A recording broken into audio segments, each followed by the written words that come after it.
kapit lang Zaldi, higing ka ng asylum, hindi ka mapapa-extradite, hindi ka nila mapapatay, at hari nawa, sa gobyerno ni Sara Duterte, ikaw ay magbigay ng testimonya para makalaboso panghabang buhay ang Marcos Jr. at Martin Romualdez. Well, napabalita po ngayon at inanunsyo ng presidente mismo na nahuli na raw po si Zaldico at siya daw po ay nasa bansang Czech Republic. Well, unang-una po, no? Ang pagkakahuli po niya siguro ay dahil nakansela ang kanyang passport. Pag nakansela po ang passport ng isang tao, under international law, siya ay magiging undocumented alien and subject to summary deportation. Pero kung meron po kayong access kay Zaldico, pwede ba ho iparating ninyo ang mensaheng ito?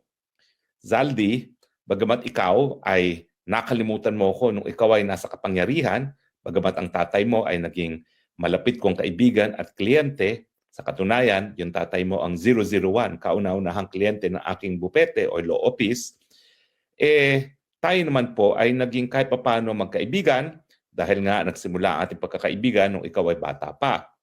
So, bibigyan kita ng legal advice. Ang ginawa mo naman na pag-anunsyo na ang Marcos Jr. ang nasa taas o mastermind ng pangungurakot pagdating sa flood control funds at saka sa pantaunang budget ng DPWH ay isang bagay na po pwedeng magbigay sa iyo ng karapatan na humingi ng asylum. Unang-una, ang sinabi mo ay isang krimen at ikaw ay isang whistleblower. No? Whistleblower dahil naalalaman mo ang detalye ng ginagawa ni Marcos Jr. at ng kanyang pinsan na si Tambaluslos na pandarambong ng Kabanang Bayan dahil ikaw ay naging chairperson ng Committee on Appropriations. At ikaw din ay malapit na malapit kaalyado ni Speaker na dahil siya ay pinsambuo ni Marcos Jr., ikaw din ay naging katiwala ni Marcos Jr.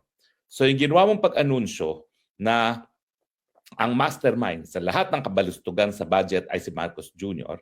ay importanteng testimonya na nagpapakita na tunay na magnanakaw si Marcos at siya talaga ang mastermind ng kabalustugan sa gobyerno. Dahil dyan, ikaw ay tinatawag na whistleblower.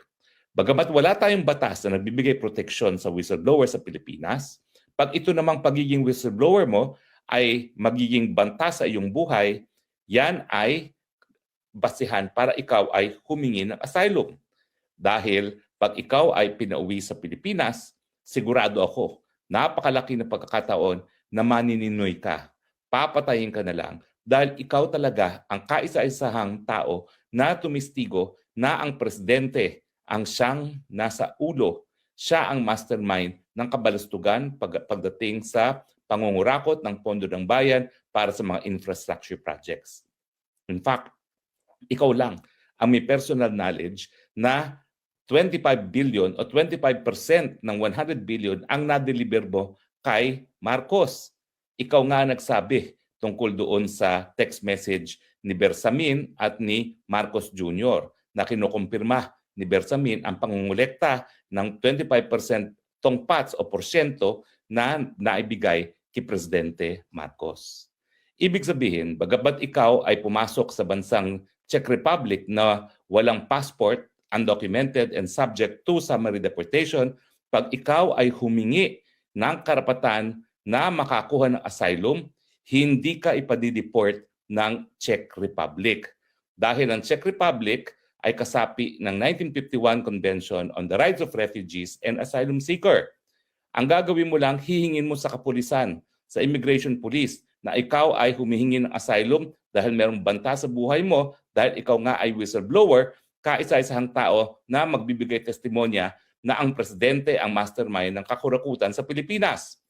At pag ikaw ay humingi ng asylum, automatic, hindi ka na nila po pwedeng mapauwi sa Pilipinas dahil merong ang banta sa buhay mo dyan, dahil ang alam ko rin, talaga namang sinabihan ka rin ng Tambaluslos, Martin Romualdez, na kapag ikaw ay kumanta, papatayin ka. So yan ay legal na basihan para humingi ng asylum, dahil ang asylum talaga ay nagmula yan sa karanasan ng Europa noong pangalawang pandaigdigang digmaan na napakarami talaga na kapag sila ay nasurrender sa mga Nazis ay mapapadala sa mga gas chambers. Kaya ginagalang ng husto yan sa Europa dahil pait ng kanilang karanasan sa Europa, no? Na talagang namamatay sila dahil sa kanilang pananampalataya, pagiging Hudyo. Ngayon, ang pagiging asylum, binibigay lang yan kung ikaw ay ginikipit, hindi lang dahil sa iyong pananampalataya, hindi lang dahil sa iyong politikal na paniniwala, hindi lang yan dahil sa paninindigan, kung hindi, kung meron talagang banta sa buhay mo, no? Gaya ng ginawa mo na isinugal mo ang buhay mo nung ikaw ay nagbigay patunay sa kakurakutan ni Marcos Jr. Napakadali humingi ng asylum. Sasabihin mo lang sa pulis yan at matitigil na ang kahit anong extradition proceedings. Pero kinakailangan, hingin mo yan. Paulit-ulitin mong hingin yan. Dahil sa ngayon, sigurado ko na ang mga alagad ng bangag ay ginagawa ng lahat ng hakbang para ikaw nga ay mapadeport sa Marili dahil wala ka ng passport. Pero pag ikaw ay humingi ng asylum, hindi ka po pwedeng ma-extradite maski wala kang dokumento dahil yan ay kasama ng karapatang non-refoulement. Ang karapatan ng non-refoulement ay karapatan ng asylum seekers, unang-una, na huwag maparusahan dahil sila ay pumasok ng illegal, gaya mo na wala ng passport. At pangalawa, yun ang pinaka-importante karapatan na hindi ka dapat mapabalik sa bansa na linayasan mo dahil sa banta sa iyong buhay. Itong karapatan na humingin asylum ay karapatang pantao. Yan ay nakasaad sa Universal Declaration of Human Rights at sabi ng Korte Suprema, ang Universal Declaration of Human Rights, yung mga karapatan na kabahagi niyan, yan ay batas sa Pilipinas.